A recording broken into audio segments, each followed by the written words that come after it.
بسم اللہ الرحمن الرحیم والصلاة والسلام علی سید الانبیاء خاتم النبیین محمد صلی اللہ علیہ وسلم۔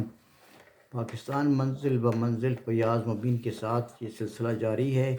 آج جو ایپیسوڈ آپ کے سامنے پیش کیا جا رہا ہے وہ 169واں یعنی 169 ایپیسوڈ ہے، اور یہ ان واقعات پر مشتمل ہے جو مارچ 1961 میں پاکستان میں وقوع پذیر ہوئے تھے۔ مارچ 1961 کا ایک مشہور واقعہ یہ کہ 14 مارچ 1961 کو لندن میں دولت مشترکہ کی وزرائے اعظم کی کانفرنس ہوئی، جس میں پاکستان کی طرف سے چیف مارشل ایڈمنسٹریٹر نے، جو کہ اس وقت بھی مارشل لاء کے ایڈمنسٹریٹر تھے اور جنرل فل وردی میں جنرل تھے، وہ تشریف لے گئے اور وہاں انہوں نے پاکستان کی نمائندگی کی، اور انہوں نے وزرائے اعظم کی کانفرنس میں خطاب کیا کہ دولت مشترکہ کو کشمیر کا مسئلہ حل کرانا چاہیے، چونکہ جنرل صاحب نے خود نہ تو کوئی ہوم ورک کیا ہوا تھا، نہ وہ مؤثر فالو اپ کے لیے انہوں نے کیا اس سلسلے میں، اس لیے یعنی کٹ تھروٹ ایشو جو پاکستان کے لیے ہے، جو پاکستان کی زندگی اور موت کا سوال ہے، اس کے برابر میں ذرہ برابر فرق نہیں آیا۔ پاکستان کے اگر کشمیر پورا کا پورا پاکستان مل جائے تو پاکستان کو بہت سارے دفاعی اور نہری پانی کے مسئلے سے جان چھوٹ جائے، لیکن ظاہر جس قسم کے حکمران موجود ہوں گے اس سے اور جو انہوں نے پیش کیا، انہوں نے کسی قسم کا کوئی فالو اپ نہیں کیا، نہ اس کا ہوم ورک کیا ہوا تھا، اس لیے کوئی پیش رفت نہیں ہو سکتی۔ 14 مارچ 1961 کو ہی حکومت نے سستی اور معیاری نصابی کتابوں کی طباعت کی نئی پالیسی کا اعلان کیا۔ 1 مارچ 1961 کو مارشل لاء اور ایبڈو کے ذریعے، ایبڈو کا مطلب تھا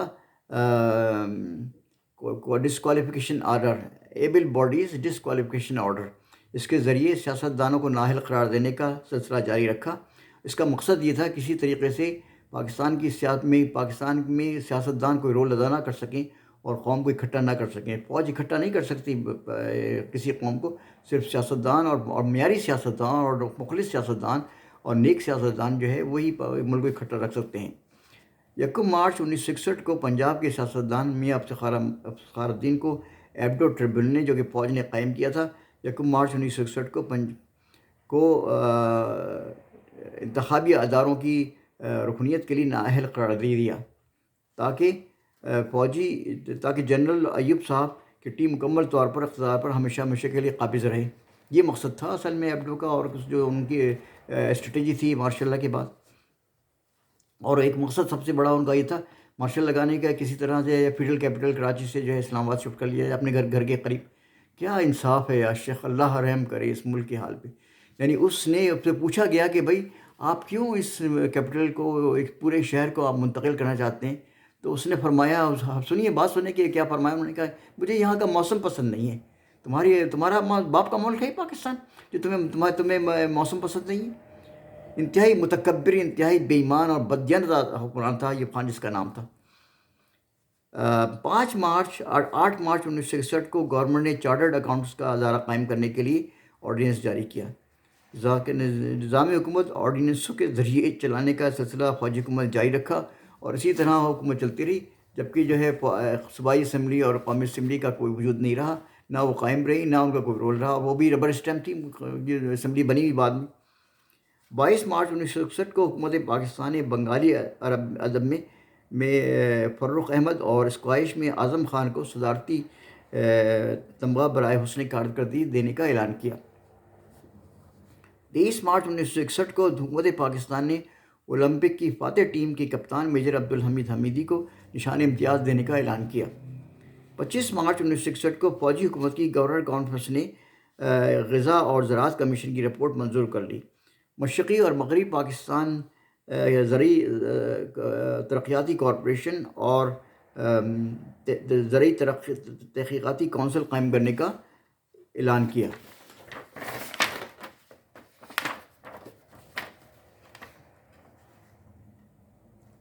26 مارچ 1961 کو کراچی کو مکمل طور پر مغربی پاکستان میں ضم کر دیا گیا۔ اس کا اعلان ہوا 26 مارچ 1961 کو قائد اعظم اور قائد ملت کا منتخب دارالحکومت ہمیشہ کے لیے تاریخ پاکستان سے غائب ہو گیا۔ یعنی اتنا عظیم الشان شہر جس میں پاکستان بنا ہے، جس میں پاکستان قائم ہوا ہے، جس میں پاکستان کی اصلیت تھی، اس کو اس فوجی جنرل نے ہمیشہ کے لیے غلامی کے میں ڈال دیا، اور اپنے گھر کے قریب اس نے اپنا کیپٹل بنایا، جس میں وہ سہولتیں دیں جو کہ کسی شہر کو حاصل نہیں ہیں۔ اگر سارے ملک کو تم سہولتیں دے سکتے تو ٹھیک تھا، لیکن سارے ملک کو تو سہولتیں نہیں جو کہ فیڈرل کیپٹل ایریا کے لوگوں کو حاصل ہیں۔ 31 مارچ 1961 کو لاہور، پشاور، حیدرآباد، ملتان اور فیصل آباد کو ترقی دینے کے لیے ماسٹر پلان بنایا گیا۔ یہاں افسوس کی بات ہے کہ اس ماسٹر پلان میں کراچی شامل نہیں ہے۔ واہ جناب جنرل صاحب، آپ کا جواب نہیں ہے جنرل صاحب کا۔ جنرل صاحب نے بنایا تھا، ہر کام وہ اپنی مرضی سے کر رہا تھا وہ بندہ۔ آئلی قوانین 1961 کا یہ جو نفاذ ہے، یہ ایک بدترین دھبہ ہے ایک اسلامی ملک کے اوپر۔ اس میں کوئی شک نہیں، اس سے یہ بات ہے کہ یہ بات نہیں ہے کہ یہ صحیح ہے یا غلط ہے یا کیا ہے، یہ اللہ کا قانون ہے، قرآن اور سنت کا قانون ہے، اور 1400 سال تک مسلمان اس پر عمل کرتے رہے ہیں۔ اس میں کسی عورت سے ڈرنے کی ضرورت نہیں، کسی جہارہ شاہ نواز سے ڈرنے کی ضرورت نہیں، کسی انور جی احمد بیگم کی سے ڈرنے کی ضرورت نہیں تھی، بیگم شمس النہار محمود سے ڈرنے کی ضرورت نہیں تھی۔ یہ اسلامی قانون ہے، اور نبی کریم صلی اللہ علیہ وسلم نے، ان کے صحابہ نے، اور قرآن نے، اور 1400 سال کی مسلمانوں کی تاریخ نے یہ ثابت کر دیا تھا کہ یہ آئلی قوانین یہ قابل عمل ہے اور یہ اسلام کا حصہ ہیں۔ اس کو زبردستی اس کو بدلنا یہ ناانصافی ہے اور شرک اور کفر ہے، یہ حد تک ہے۔ تو ہوا کیا ہے کہ اصل میں کہ 6 مارچ 1961 کو chief marshal administrator general Ayub Khan نے شادی، طلاق اور تعدد ازواج کا آرڈیننس 1961 کے نفاذ کا اعلان کیا، جو کہ انتہائی غیر اسلامی اور قرآن اور سنت کے خلاف بنایا گیا تھا۔ تمام علماء نے اس کی مخالفت کی، اسی لیے نہیں کہ جی 4 شادیاں کرے یا ہر شخص اپنی۔ اب میں ان سے پوچھتا ہوں لوگوں سے کہ پاکستان کی 20 کروڑ آبادی میں کتنے لوگوں نے ایک سے زیادہ شادیاں کی ہیں؟ کیا تمہارا عقل ہے تمہارے اندر؟ تم سمجھدار ہو؟ سمجھ ہے تم نے؟ کتنے لوگوں نے شادیاں کی؟ وہ ایک اجازت ہے جو کہ مخصوص حالات میں، اور وہ ممکن ہے وہ بہت سارے مسائل کا حل ہے اس کے اندر۔ لیکن یہ جو بیگم جہارہ، بیگم شاہ نواز اور بیگم انور جی احمد اور بیگم شمس الدار، اللہ ان کے اوپر لعنت عطا کرے، ان کے اوپر وہی لعنت بتا آپ کو، ان کا بڑا خراب انجام ہو ان تینوں عورتوں کا۔ اللہ تعالیٰ رحم فرمائے پروردگار۔ حکومت پاکستان نے شادی اور آئلی قوانین کے لیے 4 اگست 1954 کو ایک کمیشن تشکیل کیا۔ اس کمیشن کے سربراہ پاکستان کے سابق چیف جسٹس سردار میاں عبدالرشید تھے، جبکہ ارکان میں خلیفہ عبدالحکیم سیکریٹری، مولانا احتشام تھانوی، جنہوں نے کوئی رول ادا نہیں کیا، انتہائی کمزور اور بے بس اور بزدل مولوی تھا، اور جو کہ ایوب خان کے بازو پہ امزمان باندھا کرتا تھا۔ جب ایوب خان باہر جاتے تھے سفر پہ تو احتشام تھانوی ان کے بازو پہ امزمان باندھتا تھا۔ یہ ہے بکاؤ مال، تو کیسے وہ مخالفت کر سکتے ہیں ایوب خان کی، جو کہ وہ مصر تھا کہ کسی طریقے سے یہ فیملی آرڈیننس پاس کیا جائے کسی طریقے سے۔ تو اس میں مولوی احتشام تھانوی تھے، عنایت الرحمن تھے، بیگم شاہ نواز تھیں، بیگم انور جی احمد تھی، اور بیگم شمس النہار محمود شامل تھیں۔ اس کمیشن نے اپنی رپورٹ 1 جون 1952 کو مکمل کی۔ مولانا احتشام تھانوی جو کہ اس وقت کے مشہور ترین عالم تھے، مگر انہوں نے انتہائی کمزوری اور بزدلی کا مظاہرہ کیا اور کوئی مضبوط قدم نہیں اٹھایا، اور اس میں افسوس کی بات ہے کہ جو ملک مسلمانوں کے لیے بنایا گیا ہے، اس ملک میں آئین اور غیر اسلامی اور کافرانہ آرڈیننس بنانے کا کوئی جواز نہیں تھا۔ اس کے برعکس مولانا ابو العلا مودودی نے، اللہ تعالیٰ انہیں غریق رحمت کرے، انہوں نے ایک کتاب لکھی آئلی قوانین پہ، اور انہوں نے صرف واضح کر دیا کہ آئلی قوانین کیا ہیں اور کیسے ہوں اور کیا ہونا چاہیے، اور وہ جو کتاب ہے، جو ان کی ریکمنڈیشن ہے، وہ عین خلاف ہے گورنمنٹ آف پاکستان کی آرڈیننس کی، اور یا اس کی جو آئلی قوانین کا کمیشن کی جو رپورٹ کی خلاف۔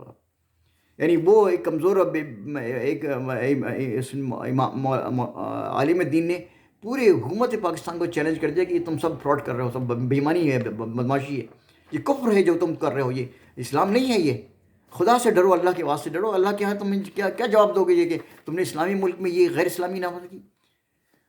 اب اس میں یہ ہے کہ مگر chief marshal administrator general Ayub Khan خود بھی اسلام بیزار تھے اور کمال اطہر کے جانشین تھے، اس لیے انہوں نے پوری کوشش کی اور پوری محنت کی کہ وہ کسی طریقے سے یہ نافذ ہو جائے، اور آخر کار نافذ کر کے دے دیا انہوں نے، اور انہوں نے نافذ کر کے رکھا۔ 28 مارچ 1961 کو اس کمیشن کی سفارشت کے مطابق اس کو آرڈیننس کو جو نافذ کر دیا گیا پاکستان میں۔ پاکستان کا جو نکاح نامہ ہے وہ بھی اسی آرڈیننس کا پروڈکٹ ہے، اور اس کے اندراجات میں اللہ کو حاضر ناظر جان کے کہتا ہوں کہ جو اندراجات ہیں اور اس کے نکاح نامے کے، وہ انتہائی غیر اسلامی ہیں، اس کا اسلام سے کوئی واسطہ نہیں ہے۔ کیا مطلب، اللہ سے ڈرو، خدا کے لیے علماء بھی ڈرو، اور میں کہہ رہا ہوں کہ جو کارندے ہیں گورنمنٹ کے، ان کو ڈرنا چاہیے کہ یہ غلط عین غیر اسلامی ہے۔ 1400 سال میں مسلمانوں کے جو جورسپروڈنس چلتا رہا ہے، اس کے مکمل طور پر غیر مخالف ہے یہ آئلی آرڈیننس جو ہے، اور اس کو خدا کے لیے اللہ کے واسطے یہ نکاح نامہ کو بدلو، اللہ کے واسطے، یہ شرک اور کفر ہے جو نکاح نامہ میں لکھا ہوا ہے، بالکل وہ اسلام قرآن سے اور اس سنت سے بالکل مطابقت نہیں کرتا، چاہے کوئی کسی کو پد لگے اچھا نہ لگے، لیکن زمین و آسمان کا بادشاہ نے تو یہی کہا ہے، چاہے کوئی کہے، چاہے بیگم جہاں شہناز کہیں اور یا فلانی ہو، لیکن حقیقت میں اللہ نے جو زمین و آسمان کا بادشاہ ہے، رب العالمین ہے اور زمین و آسمان کا ہے، اس نے یہی کہا ہے، جو تمام اسلامی ملکوں میں قانونی نافذ ہے۔ یہ کمال ترک نے شروع کیا تھا ترکی میں، پھر اس نے ایجپٹ نے بھی لے لیا، تیونس نے بھی لے لیا، دوسرے ملکوں نے لے لیا، اور باقی ملکوں نے بھی دیکھا دیکھی یہ کہ حالانکہ پورے 1400 سال میں جب تک اسلامی عثمانی خلافت رہی ہے 1924 تک، اس وقت تک یہ اسلام کا مکمل دستور رہا ہے، اور اس کے اندراجات جو ہیں وہ اس تمام اس تاریخی عمل کے مخالف ہیں اور اس کے منفی ہیں۔ تو یہ جو ہے پتہ نہیں، اللہ، میں تو ایک بہت کمزور آدمی ہوں، خدا کرے کوئی ہو جو اس پاکستان کے نکاح نامہ کو بدلے اور اس کی جو کافرانہ اندراجات ہیں اس کو بھی ختم کرے۔ اس بالکل بھی جو اندراجات ہیں وہ بالکل اس میں غیر اسلامی اندراجات ہیں نکاح نامے کی۔ 1400 سال کی تاریخ میں حتیٰ کہ غیر مسلم حکومتوں کی جرات نہیں ہوئی کہ اس قسم کی خرافات کو قانون کا حصہ بنائیں۔ جن لوگوں نے اس آرڈیننس کو نافذ کیا، سپورٹ کیا، اللہ نے اس کو بڑا انجام کیا۔ اللہ تعالیٰ ان سے اور مزید معاملہ طے کرے گا اللہ تعالیٰ۔ آپ یقین کرو، میں نئی بات تعریف نہیں کرتا، ہندوستان میں آج تک جو ہے وہ یہ آئلی قانون نافذ نہیں ہے، وہی قانون نافذ ہے جو 1400 سال سے نبی کریم صلی اللہ علیہ وسلم نے امت مسلمہ کے سامنے پیش کیا ہے۔ اور اب جو یہ بی جے پی کی حکومت آئی ہے وہ بہت کوشش کر رہی ہے، وہ بہت کوشش کر رہی ہے، وہ اصل میں دین کے خلاف اللہ کے باغی ہیں، وہ اللہ کے رسول کے باغی ہیں، اس لیے وہ یہ کوشش کرتے ہیں، وہ ان کا کام کا ہے یہ کرنے کا طریقہ۔ اللہ تعالیٰ ان لوگوں کو نیست و نابود کرے جو کہ اسلام کو مذاق اڑاتے ہیں، اسلام کو تضییق کرتے ہیں اسلام کی، اور اللہ پاک ان کو ایسی سزا دے کہ یہ قابل عبرت ہو جائے وہ لوگ۔